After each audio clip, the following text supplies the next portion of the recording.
This video provides a quick tutorial on how to use the Municipal Solar Site Selection tool, or MSST for short. MSST is an Excel-based tool that enables users to efficiently identify and compare suitable properties for solar photovoltaic installations. The workbook covers key screening criteria specific to building rooftops, parking canopies, open fields, brownfields, and landfills. And while the workbook is primarily designed for municipal decision makers, the processes and screening criteria outlined in MSST will be applicable for most solar projects and will help save time and money by identifying cost-adding factors early on. MSST is available for download on the American Cities Climate Challenge Tools and Resources webpage via the link shown on the screen.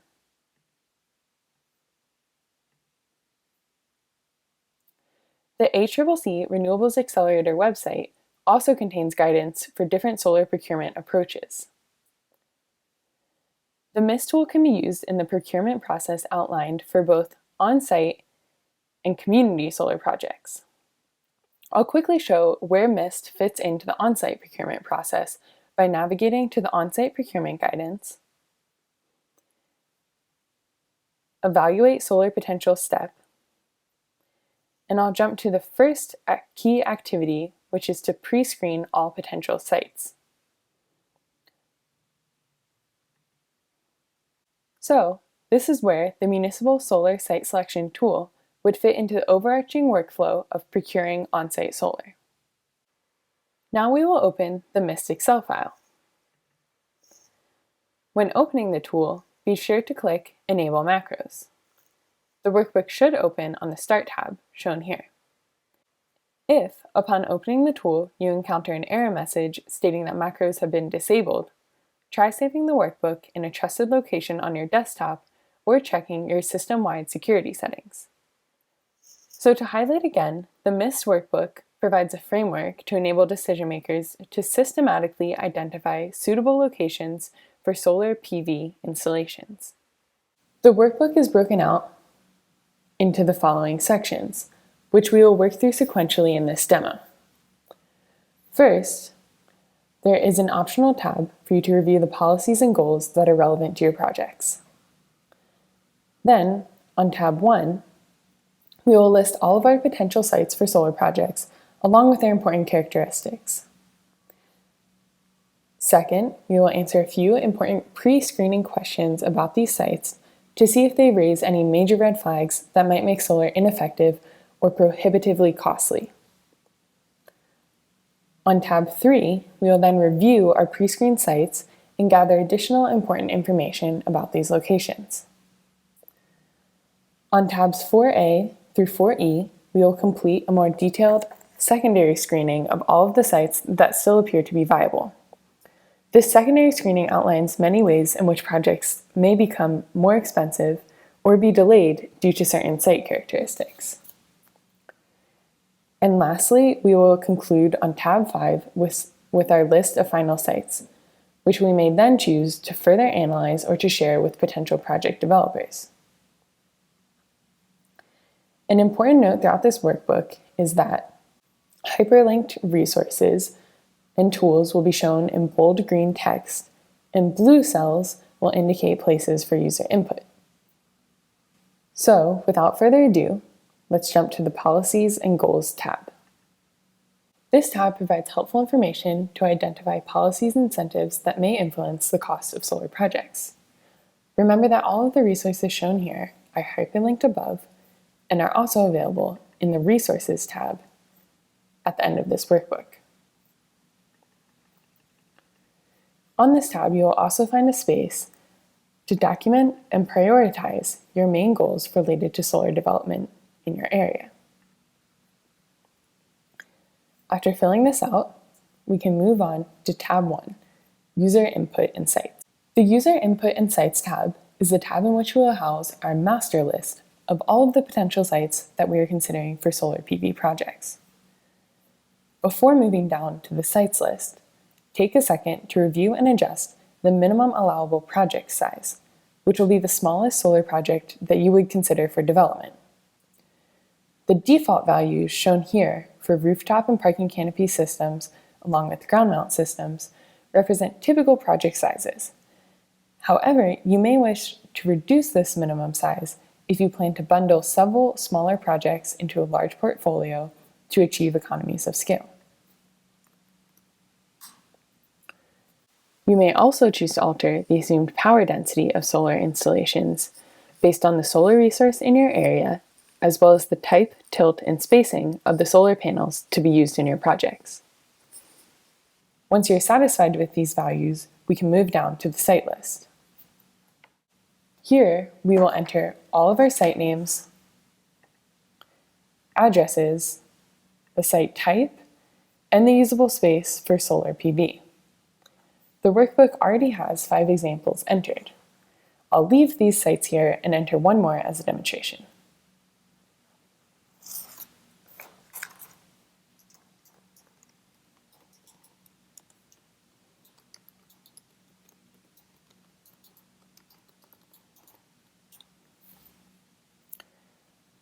Notice that you'll select the site type from the drop-down list. In order to estimate the usable space for solar, we are going to follow the instructions shown here. We will use NREL's PV watts calculator to make this estimation. First, we'll enter the site address and click Go. Then, after ensuring the location is correct, we'll go to System Info. We don't actually have to make any adjustments here. We're just going to use the Draw Your System tool.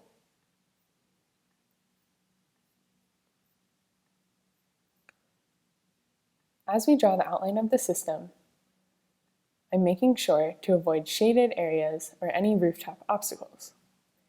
You can use a tool such as Google's Project Sunroof to see which areas of the roof are shaded. After we've completed the system drawing, we can see here that the available space for solar using all of this space is 457 square meters.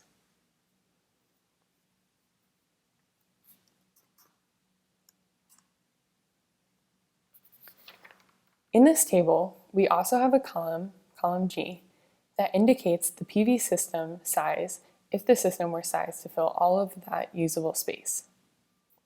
The adjacent column H indicates whether or not this system size is above the minimum size cutoff that we defined above.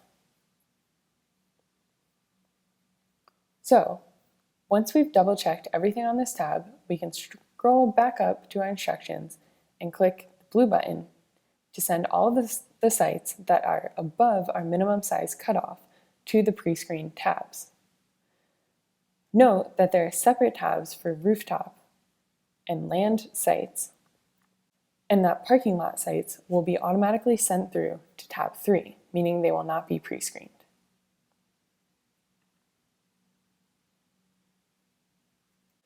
We are now on the pre-screen checklist tab for rooftop sites. The goal of this tab is to quickly eliminate any rooftop sites that are not physically suitable for solar PV projects. We can see here that our site numbers and names and addresses have automatically been pre-filled on this tab for us. What we will do now is to answer a series of yes/no questions to assess these sites' suitability for solar PV installation. The screening criteria on all of the screening tabs are shown here in column C. The adjacent column contains more detailed information about each criterion, as well as specific instructions on how to answer the question. The next column contains hyperlinks to relevant resources. And finally, we can answer yes or no for each of these questions by selecting from the drop-down menu in the column under each of our sites. For our hypothetical site 6, City Hall, we're going to select yes for all of the pre-screen criteria here.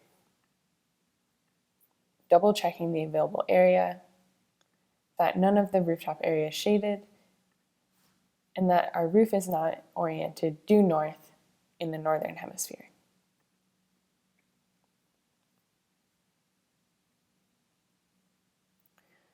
When we're done, we can choose to pass or fail each of our sites based on our answers to the questions below. If we were to select no for a question, that red flag would show up here, and we could ultimately decide to fail sites that do not meet these very basic screening criteria. We can now move on to pre-screen our land site. The pre-screen tab for the ground mount sites is set up the same way as the pre-screen tab for the rooftop sites. For this site, I have already selected yes for all of these pre-screening criteria that deal with physical site conditions, wetland restrictions, and interconnection. I'm going to select pass for this site and then move on to tab 3. Tab 3 is where we will see a consolidated list of results from the pre-screened tabs and have the opportunity to enter more detailed information about each of our sites. The first thing we'll do is to click this button to populate the table below. We can see here that all of our sites have carried through, along with the number of red flags that was raised in our pre-screen and whether or not the site passed or failed that pre-screen decision point. The first thing we'll need to do here is to select a specific site type for each of these sites.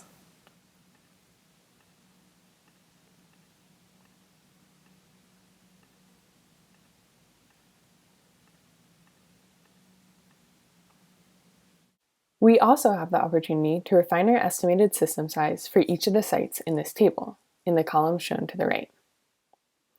This is particularly relevant for behind-the-meter systems that are limited in size due to net metering or interconnection regulations.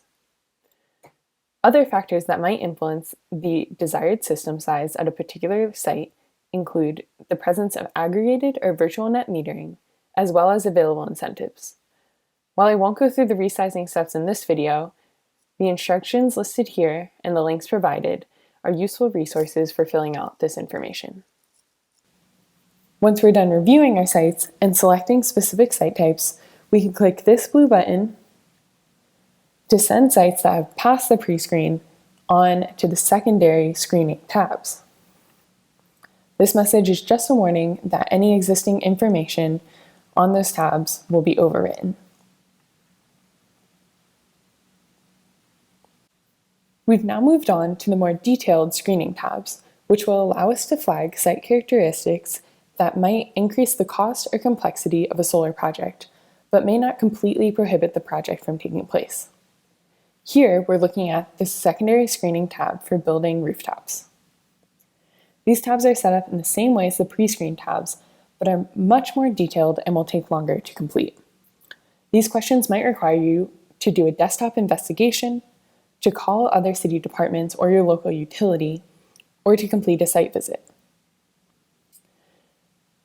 Because completing these checklists can be a significant time investment, each one has a pause point that separates the Phase 1 from the Phase 2 screening checklist. Before moving past this pause point, you should thoroughly investigate any red flags that have been raised in the Phase 1 checklist. You could also, at this point, call solar developers or use an online tool such as NREL's React Lite tool to obtain initial cost estimates for each project. Subsequent screening criteria after this pause point address key information related to interconnection, safety, permitting, regulations, and resilience. In this example, I'm simply going to select pass or fail for each of our sites.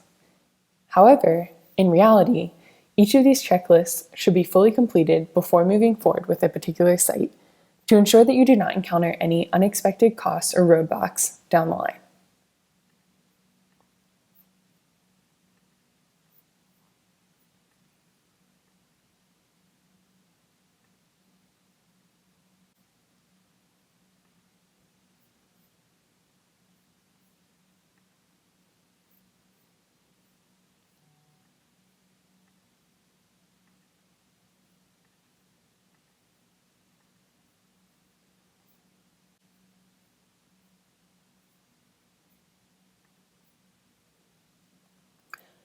We are now on to tab 5, the Final Sites tab.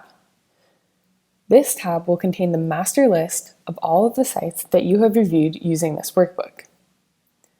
The first thing we'll do is click the button to populate the table. We can see here that this table will indicate which of our sites have raised the fewest red flags throughout the pre-screen and secondary site screening, and will also contain all of our pass-fail decisions for both levels of the screening.